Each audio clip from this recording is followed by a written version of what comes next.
Assalamualaikum warahmatullahi wabarakatuh. Perkenalkan, nama saya Nudia Farisa dari kelompok 6, evaluasi pembelajaran biologi. Di sini kami akan membahas tentang analisis tes dan butir soal. Yang pertama yaitu pengertian dan tujuan analisis tes dan butir soal. Pengertian analisis tes dan butir soal yaitu suatu tahap yang harus ditempuh untuk mengetahui derajat kualitas suatu tes, baik tes secara keseluruhan maupun butir soal yang menjadi bagian dari tes tersebut.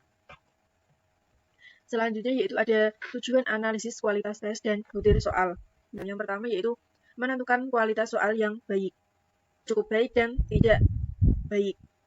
Yang kedua, mengetahui tingkat kevalidan dan reabilitas soal. Yang ketiga, mengetahui tingkat kesulitan, daya pembeda, dan tingkat pengecoh soal. Yang keempat, menganalisis jawaban peserta didik. Yang kelima, mengetahui tingkat keterbacaan dan kualitas rumusan pertanyaan dalam soal. Yang keenam, memperbaiki soal yang dinyatakan tidak baik. Nah, untuk berdasarkan penyusunan instrumentasi yang telah dibahas pada bab sebelumnya, soal terdiri atas dua jenis, yaitu soal standar dan soal buatan guru. Untuk soal standar, telah dilakukan analisis kualitas dan butir soal. Soal buatan guru sekurang-kurangnya memiliki validitas isi, validitas konstruksi, dan reliabilitas. Untuk aspek-aspek yang menjadi bagian analisis kualitas soal dan analisis butir soal, itu ada beberapa. Yang pertama yaitu penyusunan instrumen penilaian, yang kedua menentukan tingkat validitas soal atau instrumen penilaian, yang ketiga menentukan tingkat reliabilitas soal atau instrumen penilaian juga, yang keempat menentukan tingkat kesulitan soal atau difficulty level of an item, yang kelima menentukan daya pembeda atau discriminating power, yang keenam menentukan tingkat pengecoh. Selanjutnya akan dibahas oleh rekan saya. Assalamualaikum warahmatullahi wabarakatuh. Di sini saya Mainannya Sufa. Saya akan menjelaskan tentang validitas soal. Validitas merupakan ukuran untuk menentukan bahwa instrumen dapat mengukur apa yang seharusnya diukur dan dilakukan penilaian. Nah, suatu soal itu dikatakan valid jika instrumen yang digunakan itu benar dan sesuai dengan apa yang menjadi tujuan penilaian. Nah, beberapa jenis validitas diantaranya sebagai berikut. Yang pertama ada validitas isi. Validitas isi merupakan instrumen tes dikatakan mempunyai validitas isi jika dapat mengukur kesesuaian isi materi pembelajaran dengan kebenaran konsep. Nah, soal pilihan ganda maupun soal uraian dapat dikatakan valid itu jika melalui kesesuaian dengan materi pada jenjang sekolah tersebut. Nah, misal ya, seorang guru IPA SMP kelas 8 agar dapat menyusun soal dengan valid, maka beliau harus sesuai dengan konsep-konsep materi yang sesuai dengan pada kelas 8. Secara sederhana itu dapat diartikan bahwa soal yang memiliki validitas isi yang baik apabila secara isi, kaidah, konsep, dan prinsip di dalam soal tersebut sesuai dengan kaidah yang tepat atau yang sesuai dengan penilaian. Yang kedua itu ada validitas konstruk.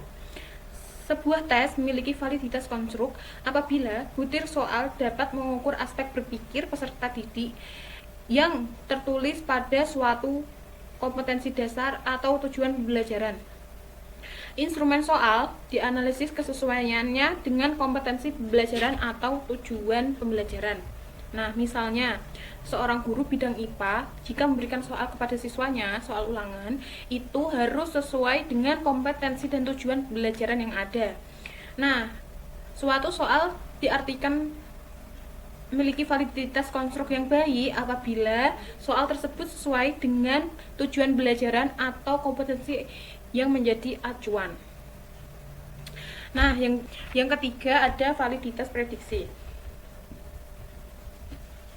Sebuah instrumen tes memiliki validitas prediksi jika dapat memprediksi suatu di masa yang akan datang. Validitas prediksi banyak dilakukan saat peserta didik yang akan mengikuti ujian nasional. Banyak soal prediksi yang ditawarkan sebagai soal latihan. Jika soal prediksi itu dapat membantu peserta didik dalam mencapai keberhasilan pada tes berikutnya, maka soal tersebut memiliki validitas prediksi yang baik. Yang terakhir itu ada validitas statistik. Validitas statistik dapat diketahui melalui perhitungan dengan analisis korelasi. Validitas statistik merupakan cara validitas yang dilakukan berdasarkan analisis hasil pengalaman uji coba. Soal yang dinyatakan valid secara empirisme atau juga disebut validitas eksternal jika pernah dilakukan uji coba pada peserta didik dan atau dilakukan analisis tingkat validitasnya. Nah, di zaman sekarang teknologi kan udah maju. Validitas statistik itu dapat dilakukan melalui program SPSS. Kalian pasti udah tahu kan ya. Nah, di sini saya akan menjelaskan validitas statistik penentuan tingkat validitas menggunakan rumus manual sebagai berikut.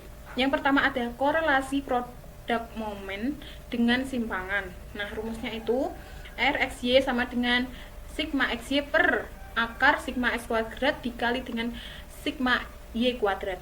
Nah, Rx itu apa? Rx itu dua variabel yang dikorelasikan. Nah, sigma XY itu jumlah perkalian skor item dan skor total. Sigma X kuadrat itu jumlah kuadrat skor item. Sigma Y kuadrat itu jumlah kuadrat skor total. Nah, yang kedua itu ada korelasi produk momen dengan angka kasar. Rx sama dengan N sigma XY min sigma X dikali sigma Y per akar N sigma X kuadrat min sigma X dikuadratkan terus dikali N sigma Y kuadrat dikurangi sigma Y dikuadratkan. Rx itu tadi apa? Rx itu tadi kan dua variabel yang dikorelasikan. Nah, kalau N itu banyaknya subjek uji coba. Kalau sigma X itu jumlah skor item, kalau sigma Y itu jumlah skor total. Sigma X kuadrat tadi ya, seperti tadi, jumlah kuadrat skor item. Sigma Y juga seperti tadi, jumlah kuadrat skor total. Sigma XY jumlah perkalian skor item dan skor total. Nah, selanjutnya kita akan membahas mengenai reliabilitas soal. Suatu instrumen soal dinyatakan reliabel jika memiliki nilai yang konsisten pada pengukuran hasil belajar peserta didik. Soal yang reliabel dapat dilihat jika hasil nilai peserta didik memiliki pola tinggi, sedang, dan rendah yang hampir sama dibandingkan dengan nilai yang serupa. Jadi kalau satu kelas itu nilainya kok sama semua, itu bisa jadi instrumen soalnya tidak reliabel. Lalu instrumen yang reliabel belum tentu valid. Misalnya pernyataan seperti ini, jamu itu manjur. Nah, itu reliabel. Tetapi benar jamu tersebut manjur atau tidak, itu berarti valid. Lalu yang kedua, selanjutnya jika instrumen penelitian valid, umumnya pasti reliabel, walaupun pengujian reliabilitas masih perlu dilakukan. Terus caranya menentukan itu ada 3 metode. Yang pertama, metode bentuk paralel, yang kedua menggunakan metode tes ulang, dan yang ketiga menggunakan metode analisis statistik.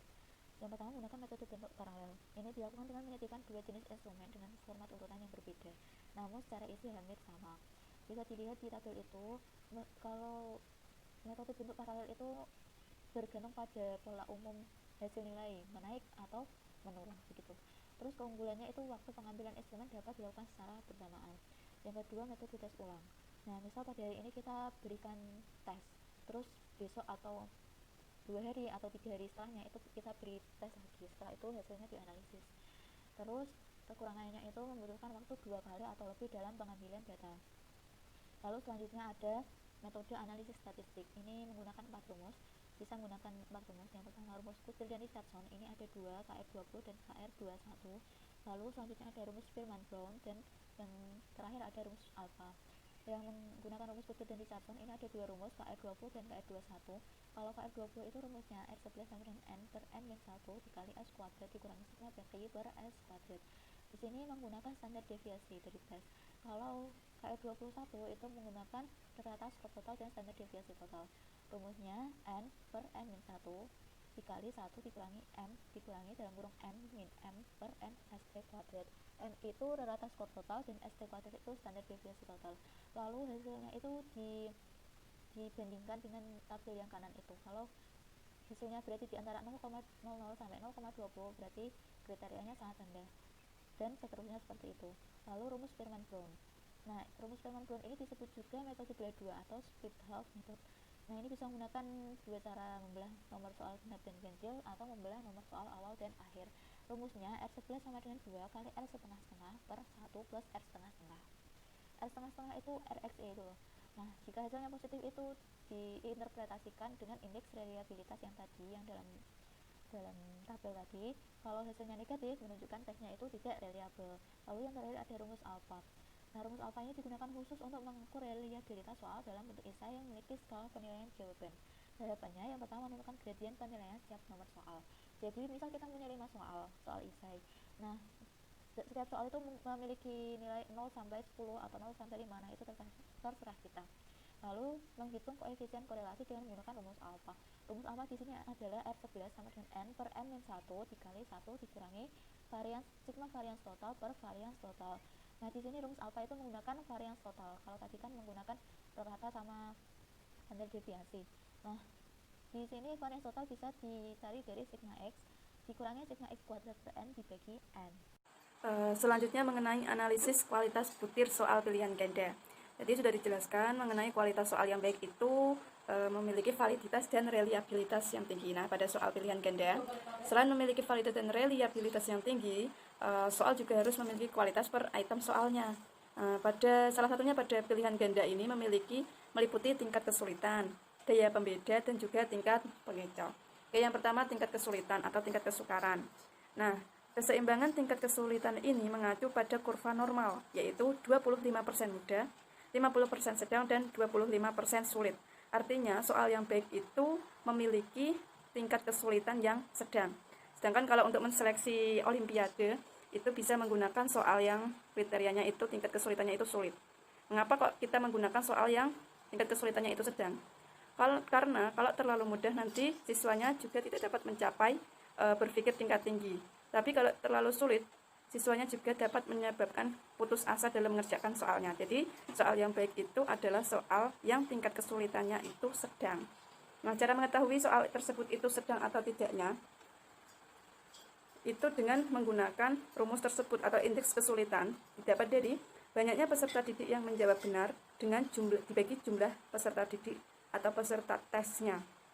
Di situ terdapat interval, ada sulit, ada sedang, dan ada mudah. Selanjutnya mengenai daya pembeda.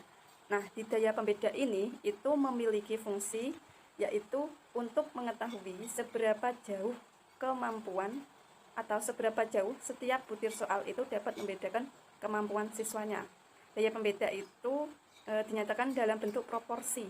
Tahap awalnya itu harus mengelompokkan kelompok atas sama kelompok bawah yang mengacu pada nilai. Misalnya kalau kelompok atas itu nilainya yang tertinggi atau nilai tinggi. Kalau kelompok bawah nanti nilainya yang rendah. Terus dikelompokkan. Nanti habis itu dihitung dengan menggunakan rumus tersebut, proporsi peserta kelompok atas yang menjawab benar dan dikurangi proporsi peserta kelompok bawah yang menjawab benar. Nanti akan didapatkan daya pembeda intervalnya. Ini ada jelek, ada cukup, dan baik, dan ada baik sekali. Nah, apabila suatu daya pembeda ini tidak dapat membedakan kemampuan siswanya dalam kemampuan butir soalnya dalam membedakan kemampuan siswa, kemungkinannya terdapat tingkat pengecoh yang tidak berfungsi dengan baik. Gitu, ini ada tingkat pengecoh. Nih ada tingkat pengecoh. Yang selanjutnya adalah tingkat pengecoh. Tingkat pengecoh ini adalah pada soal pilihan ganda itu ada alternatif mengenai pilihan atau alternatif jawaban. Butir soal yang baik itu pengecohnya akan dipilih secara merata oleh yang menjawab soal. Jadi pengecoh yang baik itu bila jumlah peserta didik yang memilih pengecoh itu sama atau mendekati ideal. Ini ada rumusnya mengenai IP atau indeks pengecohnya. Di situ harus ada jumlah alternatif jawaban. Dan kualitas pengecoh itu berdasarkan indeks pengecoh. Ada 5 kriteria, sangat baik, baik, kurang baik, jelek, dan sangat jelek. Oke, yang selanjutnya. Nah, selain menggunakan rumus manual tadi atau rumus ketiga, tingkat kesulitan, daya pembeda, dan juga yang terakhir tingkat pengecoh, menggunakan rumus manual, itu kita juga bisa menggunakan program Anates. Karena seiring dengan perkembangan zaman, teknologi semakin canggih. Dengan menggunakan program Anates, 15 menit kelar terjadi. Ya, ini menggunakan program Anates. Nah, jadi program tersebut kita tinggal memasukkan datanya, lalu di data tersebut akan keluar sendiri. Nah, di sini ada contohnya mengenai butir ya. Di sini ada butirnya, itu ada 20 soal. 20 soal tersebut ada daya pembedanya, ada tingkat kesukarannya atau tingkat kesulitannya. Di situ kebanyakannya adalah soal sedang. Oke, jadi tadi soal yang baik itu adalah soal yang 50% sedang. Ya, tidak terlalu susah, tidak terlalu mudah. Di sini juga ada korelasinya atau tuh ya, validitasnya per item soalnya mudah. Dan di sini juga ada valid atau tidak validnya. Nah, di sini ada ketahuan. Misalnya soal nomor 14 dinyatakan tidak valid. Jadi mudah menggunakan program Anates. Jadi kita tidak usah susah-susah untuk menghitungnya menggunakan program Anates. Yang selanjutnya analisis distribusi tingkat pengecoh. Nah, di sini analisis distribusi tingkat pengecoh bisa ketahuan. Misalnya 20 soal dengan pemilih, misalnya di sini ada alternatif jawaban 5 alternatif jawaban A, B, C, D, E. Misalnya nomor 1. Misalnya nomor 1 itu ada kunci jawabannya itu di B. Kunci jawabannya di B atau ditandai dengan bintang-bintang. Ya. Oke, saya akan menjelaskan sedikit mengenai tanda plus-plus dan main-main. Kalau plus kalau di buku juga ada sih. Kalau plus-plus itu artinya dia sangat baik. Kalau plus itu baik, kalau main itu kurang baik. Kalau buruk itu main-main, dan kalau main-mainnya 3 kali atau stripnya 3 kali itu sangat buruk. Itu yang tanda bintang-bintang tadi itu adalah jawabannya. Assalamualaikum warahmatullahi wabarakatuh. Saya Renita Sarah akan menjelaskan yaitu mengenai analisis kualitas butir soal bentuk IC. Di sini ada 2 poin, yaitu yang pertama adalah tingkat kesukaran. Kemudian yang kedua ada daya pembeda. Yang pertama, tingkat kesukaran. Cara menghitung tingkat kesukaran soal IC atau uraian dengan menghitung beberapa persen peserta didik yang gagal menjawab benar. Menafsirkan soal dapat menggunakan kriteria. Yang pertama, A. Jika jumlah peserta didik yang gagal mencapai 25%, itu dikategorikan soal mudah. Yang B. Jika jumlah peserta didik yang gagal mencapai 26% sampai 75%, itu dikategorikan soal yang sedang. Kemudian yang C, jika jumlah peserta didik yang gagal mencapai 76% ke atas, itu dikategorikan soal IC yang sukar. Sebagai contoh, 40 peserta didik kelas 8 dites dengan 4 soal uraian. Penilaian tiap butir soal dari rentang 0 sampai 10. Jumlah peserta didik yang memperoleh nilai 0 sampai 5 dalam nomor soal sebanyak 10 orang dinyatakan gagal. Kemudian, peserta didik yang memperoleh nilai 6 sampai 8 sebanyak 22 orang. Dan 8 sampai 10 sebanyak 8 orang. Jadi tingkat kesukaran atau TK sama dengan 10 per 40, yaitu 40 ada peserta didiknya dikali 100%, sehingga hasilnya adalah 25%. Maka tingkat kesukaran 25% menunjukkan kategori mudah, sehingga soal nomor tersebut dapat dikategorikan mudah. Kemudian yang kedua adalah daya pembeda. Perhitungan daya pembeda pada soal jenis uraian dengan menghitung perbedaan antara kelompok atas dan kelompok bawah pada setiap nomor soal.